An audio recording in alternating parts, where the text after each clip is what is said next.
and welcome to this edition of Velocity Kinetics. What we're doing is cars and cooking. I've spent ages trying to get this video to record, so I've been trying to do it in super glossy 1080p on my camera and 50 frames a second at 720p and so on and so forth. I have to lower the quality down because I think my SD card's on the blink. But anyway, why are we doing cars and cooking? Well, there's actually a lot of similarity between the two. The big one is if you get it wrong, they'll kill someone. Likewise, if you don't know what you're doing, you can kill or hurt someone. Let's have a look. So what we're just making a spaghetti bowl because I need some meals that are going to do quite a few. Need a meal that's going to do quite a few days. I don't mind eating the same thing 2 days in a row. If you hear a timer go off at some point soon, it's just because the camera can only record 20 minutes at a time, and if I go on far too long, then I'm going to need to reset the video. Let me just make sure that is still recording, people. It is. Wow. I kid you not, there's been about 6 failed attempts at this so far, but anyway. And the other reason why we're doing cars and cooking, because, well, I've got stuff to do. I've had too much stuff to do recently to get much content out. I've got another blog that's partially written, but I've also got to have the time and the energy to do it. And the reason why I've got to have the time and the energy to do it is at the moment I'm having to do every single early shift I can volunteer for because they pay a little bit more money because I've got to pay for Sarah's and my wedding. Granted, it's not until 2021, but when you can only save about £20–30 a month, that suddenly starts to become a bloody problem. And also, other simple things like, having to have money spare in the bank. But the other thing is, those who have watched some of the older content know that me and mental health don't go together sometimes in the best of fashions. I think there's one video that looks like I'm about to jump off the Tyne Bridge, to be honest. Well, I certainly sound like I'm about to. Because of my anxiety, I don't tell people about it, not even my employers, because I just manage it myself. And cars and cooking are my way of coping. And also, I'd love to do this as a full-time job, sort of motoring journalist, or run my own restaurant. That would be the dream if I won the lottery. So that'd be brilliant. Or someone could start up a crowdfunding page for me. That would be nice. So in the world of cars recently, there's not been, in many ways it's been quite quiet. There's been a few people bang on that hydrogen's just dead, it's not going to work, and hydrogen is not a dead, it's not a dead way forwards. What makes it less appealing is the amount of electricity needed in the electrolysis process that separates out the hydrogen and the oxygen from the water. Now, if you could get that to happen in a super energy efficient way, then you're going to be in for something special. Because if you think about it, petrol's always had diesel as an alternative, or LPG. Electric hasn't really got any alternative. And even then, people go on about all electric cars are the way forward, blah blah blah. If they're made in an efficient manner, then they'll be the way. They are the way forwards. So long as they're made in an environmentally friendly way, yes, of course they will save the planet. If the nickel for the batteries can come from a better place, that will save the planet enormously. But the ultimate problem is most of the electric that you charge your car with doesn't come from solar, or not as much as, or wind power, not as much as it certainly could do. And until they can get that mastered, we're kind of screwed, really. I don't mean to sound like a downer, Debbie Downer, or whatever you want to call it, but hydrogen really does have something special that would make it a bit more appealing. The other thing, of course, is you haven't quite got the same problem of range anxiety, and the other issue is until they can sort of do supercharging, as in excuse the bang, until they can do supercharging, as in charging up your battery as fast as you can charge up, as fast as you can fill up, or nearly as fast as you can fill up the car. It's not really gonna take off in any way, shape or form. Oh, need a coffee. Didn't sleep too well last night. What's new on Velocity Kinetics? Chris is announcing he's not slept very well again. Like those iced coffee smelled. But you know, it's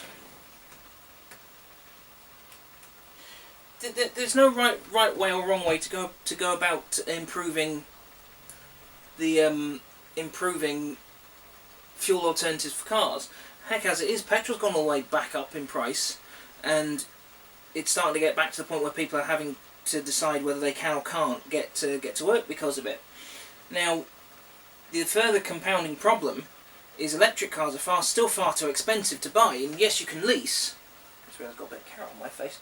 You can lease the electric car, but it's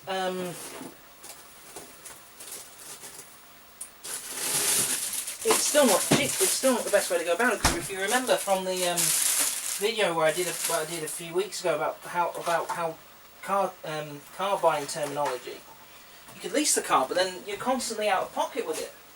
Or at least for me, a lease just wouldn't work. So what else could you do instead? Just come across again, just make sure that is still recording, because it's just Chris Paranoid moment number 2. Yeah, it is. So it's like I say, leasing's not for everyone, and it's not the best. It's not the best way forwards. Now, in the meantime, manufacturers are squeezing everything they can out of petrol. You've got Suzuki with the booster jet, you've got Ford with the EcoBoost, you've got Volvo with their Drive, and the likes of Mercedes with Blue Efficiency, VW Blue Motion, so on and so forth. But so everyone is doing everything they can to squeeze. You've even got Mazda with what's called Skyactiv. Now, Skyactiv, it's a rather interesting concept. So, for those, I'm explaining this in the simple terms that I understand it. Now, a proper engineer will be able to explain it to you, and if I can get a proper engineering explanation, then of course I will give you said explanation. It's a bit like when you watch things like Gordon Ramsay's Kitchen Nightmares. As much as I really like Gordon Ramsay, he can't explain it all in technical terms to everyone, because they're not all going to understand what he's referring to. So this is a bit like what we've got to do with Skyactiv. So when you've got your petrol engine, you know, it sparks through the spark plug. You get ignition in the piston, cram air in, and you cram your fuel in. You get your explosion in the cylinder. Bang, more goes in per RPM. Faster, more RPMs you're doing, the faster that happens. And then you can do that in some petrol engines. You can do that up to 10, 12,000 RPM. I think 12 is about the fastest it will do on the road, without heading into some like Formula 1 car. Now, diesel does things very differently. A diesel engine block is much, much heavier than its equivalent petrol. Now, that said, diesel does put out more torque, so it's a little bit better power-wise than your equivalent petrol. Certainly, at least in terms of torque, it is much better. But diesel relies on an injection of air, so there's no spark plugs, which then makes a spark, which then follows it all the way through. Issue is, because diesel works under much higher pressures, effectively a diesel works under duress quite a lot. It's why you can only usually go up to about 5,000 RPM in a diesel, because any more and you'll just be ripping the engine to shreds. Not that that's not the same in a petrol, but a diesel it's guaranteed to. Skyactiv, it's basically the best of both. Now, most automotive manufacturers have accepted that you're going to have to drop the natural aspiration. So you're going to have to go forced induction, so you're going to have to get a turbo, you're going to have to get a supercharger, you're going to have to do something like that. Maybe drop a cylinder and drop your engine capacity. Because really, if you think about it, big engines are dead. Now this is a point I'm trying to get my dad to understand, because he's toying with getting a new car. He's had a huge D5 XC70. A couple of pictures have been on the blog about it, just using it as a comparison. And he seems to be of the impression that you need to have a big car with a big engine, which that's nonsense. It's all about the torque. But I digress. It's why smaller engines with forced induction are far more powerful than their equivalent naturally aspirated ones. It's why turbo diesel really took off. It's why you'll never see a non-turbo diesel anymore unless it's coming from some weird manufacturer that's about 10 years behind everyone. So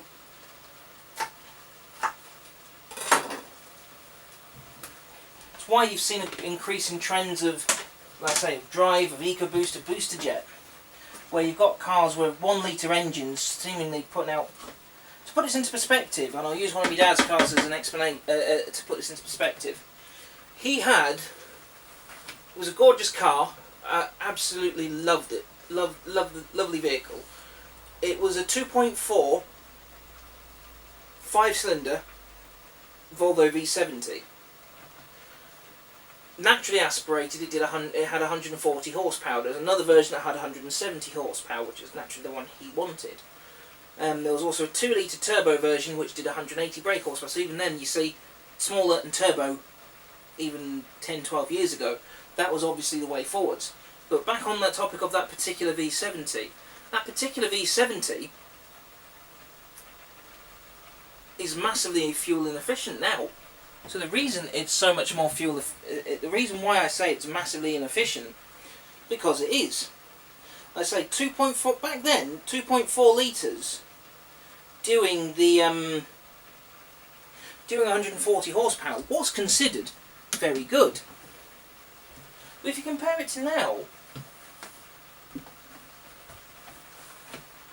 Ford are getting that out of 1 litre and 3 cylinders, whacking huge turbo on the side.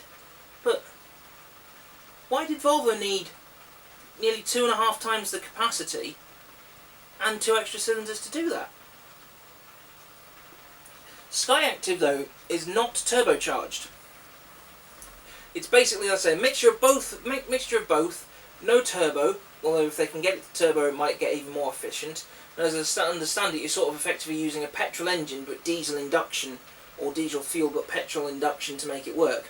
That's essentially what it is. It's just a normal piston motor, so it's not a wankel and a rotary motor like you'd associate with Mazda. So it's quite an advancement in many ways. Diesel is dead in so many ways. New diesel, I should say. You can still pick yourself up a fantastic used deal on an older diesel model,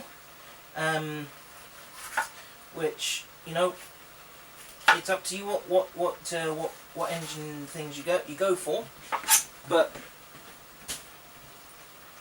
you know, each to their own. So I wouldn't, if you're in a position to buy new, my recommendation is don't buy a diesel, buy a petrol. If you're buying used, buy a diesel. But as I was at the point I was alluding to, you won't be able to buy these big engines anymore. You've got people like Volvo saying, we're not making anything bigger than 2 litre anymore. But the thing is, you can get all the power you need out of that small unit. Now, this might not seem in many ways the best example, but hear me out on it, because it's a better example than you'd think. And this is just an example in terms of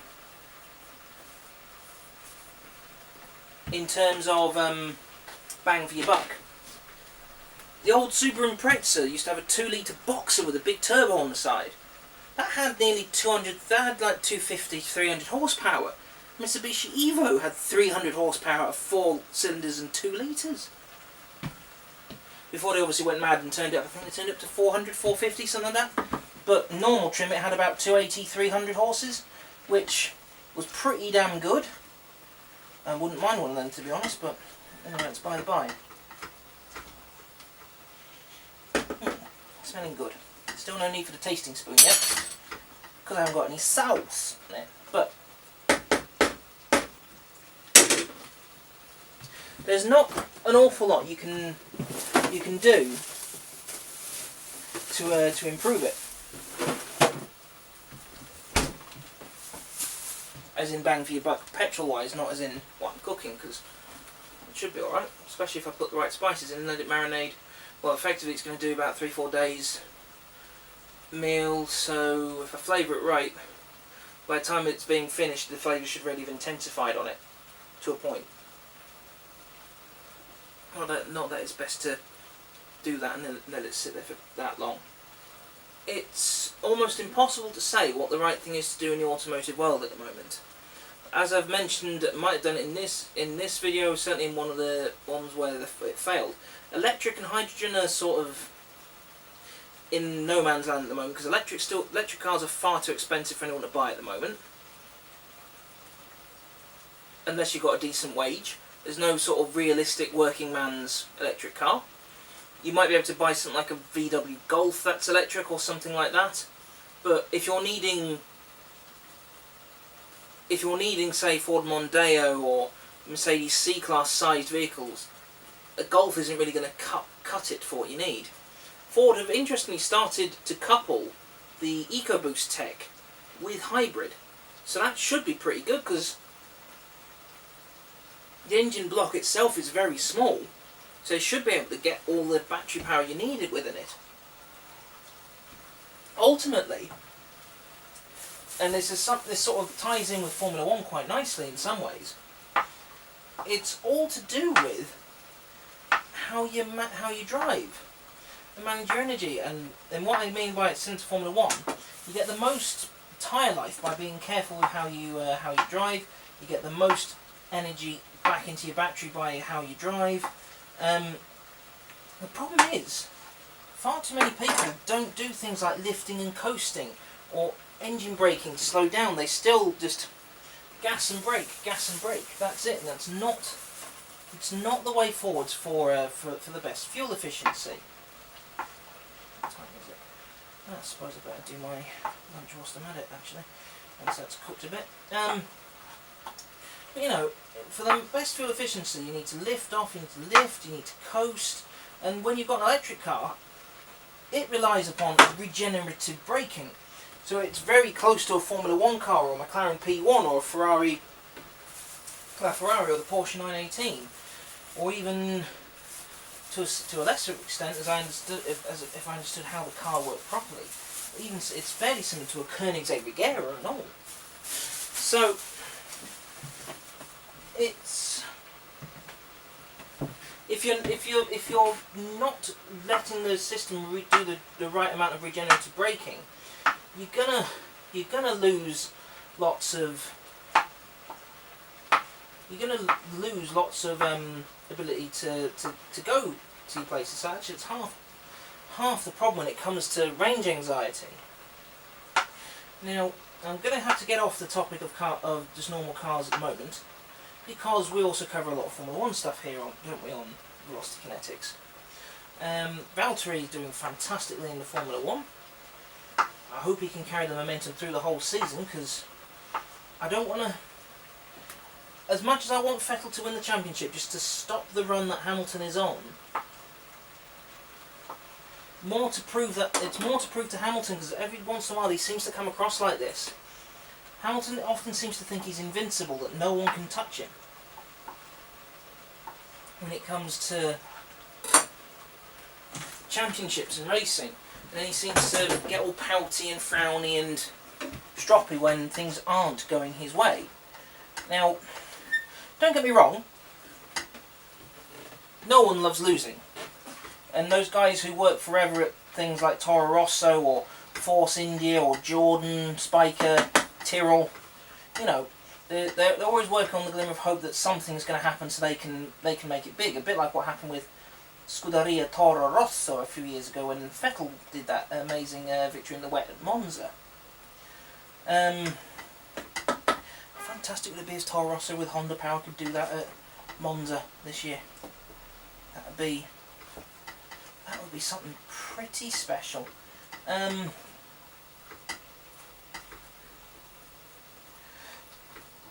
Now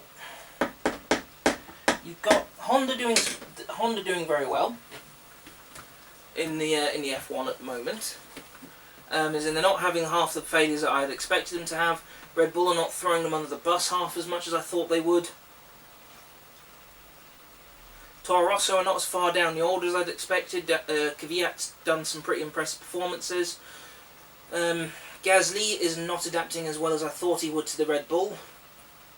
But he's only in his second season. Everyone seems to forget that. Whilst Gasly has tested a few F1 cars, this is only his second full season. So he's basically having something similar to Kvyat. When Kvyat got called up to Red Bull, he wasn't very experienced. And then look at what happened. You can't blame Mercedes for making the best of what's happened, because Ferrari, I would have bet my last £5 note that Ferrari would have absolutely romped away with the championship so far. As to who would have been leading, I wouldn't have been so sure. I probably would have slightly erred and gone with Leclerc. I'd have gone with Charles Leclerc, only just over Vettel, but I'd have thought Ferrari would have been absolutely running away with it. And then you got Mercedes taking advantage of Ferrari just not getting their arse in gear, which is no bad thing, really, because Ferrari would be doing the same thing if Mercedes hadn't gotten their arse in gear. In the middle of the field, you got Renault having an interesting time. You got Ricciardo adjusting to the team. It's obvious that it's not as good on the braking, etc., as the Red Bull was, because he's struggling to do his dive bombs. Hulkenberg, I really want the guy to have a win, but it's just not going to happen. Racing Point, bit on the anonymous side sometimes.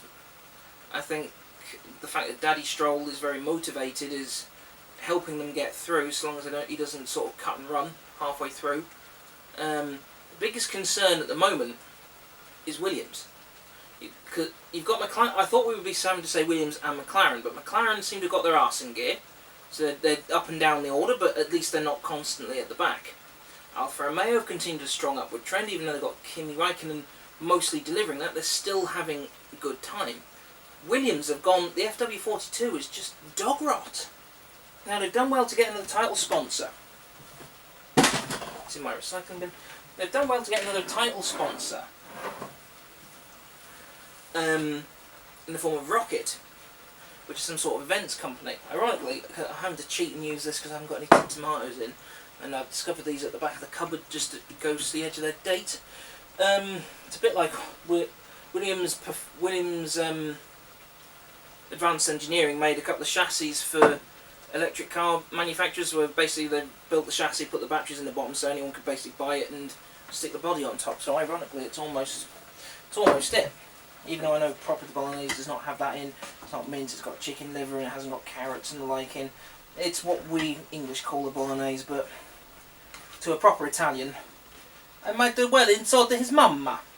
Although, if he's a sensible Italian, he's like, he might insult my mum, but it's a free meal and I'm going to eat it.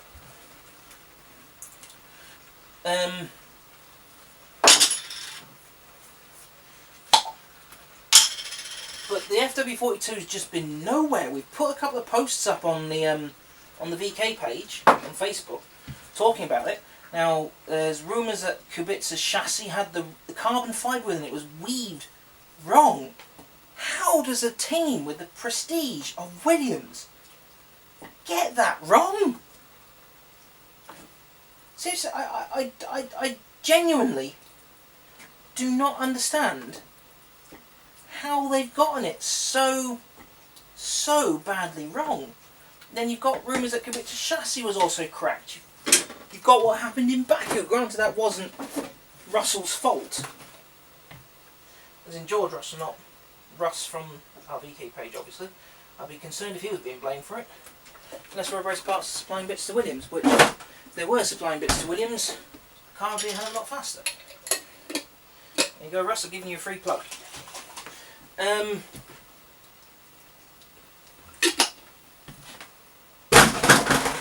But I don't, and this is what I hear people up and down the F1 paddock talking about. I hear people up and down the F1 paddock, yeah, like I'm in the paddock. As in I hear journalists talking about this. I see blog posts, I see posts on things like the F1, what used to be the F1 Times, talking about it, and it's just, no one knows quite where it's gone so wrong for Williams. The car turned up at testing illegal. They had to get rid of those really innovative wing mirrors. And to get rid of the really innovative wing mirrors, they had an interesting, I think it was a fifth or a sixth element on the front suspension. They had to get rid of it. They tried to claim it was some sort of cable shrouding. They tried to claim it was some sort of cable shrouding, and it just bloody wasn't. Oh, my shelf is spices. Seriously, I have a 3-foot shelf that is just stacked front to back, full of spices. But it's you know, I can't get what the. I love Williams. I love them to death.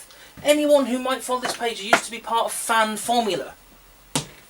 That lady on Twitter, Grace Cunningham, if I remember rightly.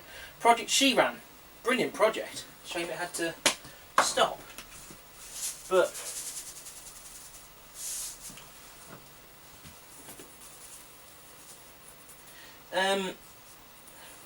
it's well documented on there just how much of a Williams fan I am, and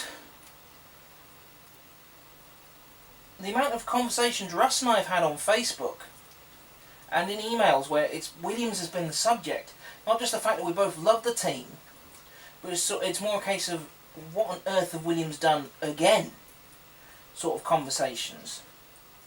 Let's use the spoon of tasting.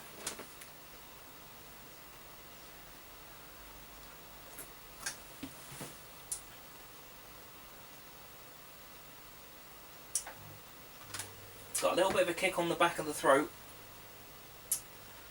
even a little bit of dance on the tongue. Needs a tiny bit of sweetness on the front, and maybe a little bit more herb.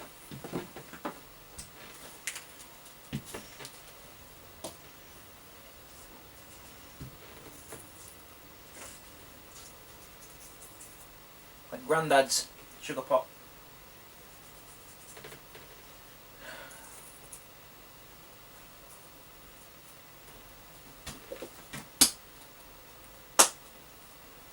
Remember that being on his kitchen in Risby for years. It's not the original cork top, it's in the cupboard but I had to buy another one because it's just fallen to pieces, but it's gone all crazy. But he my granddad loved, as far as I remember, he loved the F1. I'm sure even now he'd be going, what on earth are they doing? Unless he was more of a McLaren man, I'm not sure, but I always thought he was more of a Williams person. But anyway, the amount of time that we've spent talking about Williams, the number of years in a row that the likes of BBC, Channel 4, Sky have done VTs about Williams not performing. They performed with the FW36 and 37. 38 didn't do as brilliantly as it could have done. They performed a little bit with the FW34, but they had that mentalist in the form of Maldonado driving. And then they dropped the ball. Like the FW32 was pretty reasonable. FW33 was absolute shit. FW34 was good. FW35 was crap. FW36 was good. You know, I just want a year where Williams do pretty well for themselves, and none of this pity. Oh, Williams. No. I don't know who's at fault. I don't know if it's Claire Williams who's at fault. I don't know if it's Claire Williams who's at fault. I don't know if it's Frank Williams butting in at the wrong time and ultimately causing him problems when it comes to the final decisions being made. I don't know whether it's shareholders and the fact that Williams now being publicly traded has got to meet shareholders' requirements. The team made a £16 million profit last year. Why wasn't it invested in the cars? I know 16 million doesn't go an awful long way in F1. It actually goes nowhere. But you know, surely it should have. If you're running your F1 team properly, it should be breaking even every year.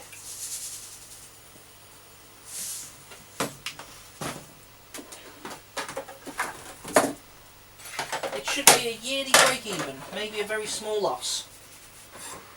It just baffles my mind. Right, let's see. Use the tasty spoon again.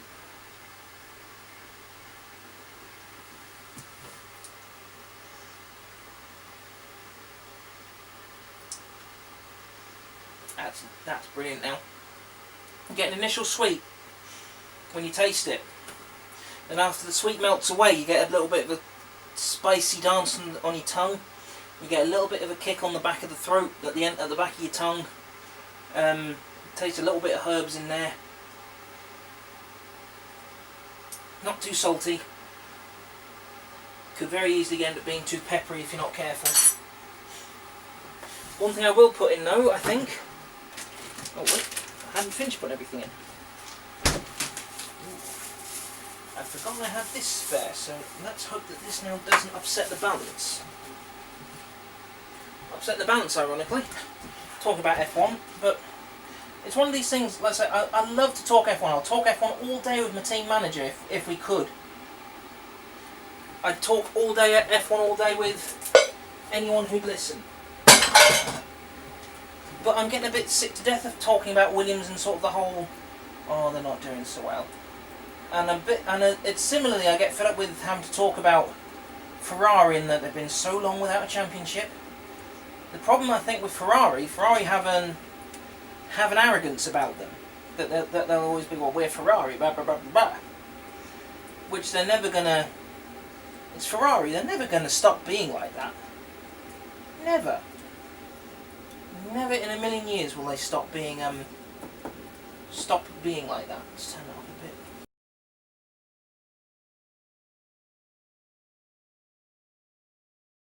Ferrari have got a fast. It's basically, I put the post on Velocity Kinetics a little while ago. Basically, you've got two ways of building an F1 car. You've got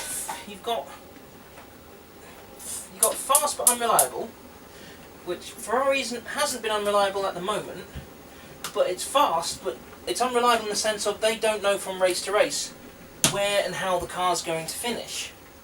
Or you build a slow one, and you be a bit like Williams, and you're at the back of the grid all the time. But to Williams' credit, and as much as I said I was going to stop talking about them, just to bring it back round, to Williams' credit, their car is finishing races all the time. It's had a 100% finishing record as far as I remember. I feel sorry for Kubica. You've got people on the Williams Facebook page sort of saying, get him out, put Ocon in. He's only there because he's got the money. It's like, well, if Kubica didn't have the ability, you just need to look at the posts about that Kubica talks about himself getting back in the car. He's so incredibly humble about it. Because Renault could have very easily said, no, you're not going to test. Williams could very easily have said last year, no, we don't want you to test in reserve.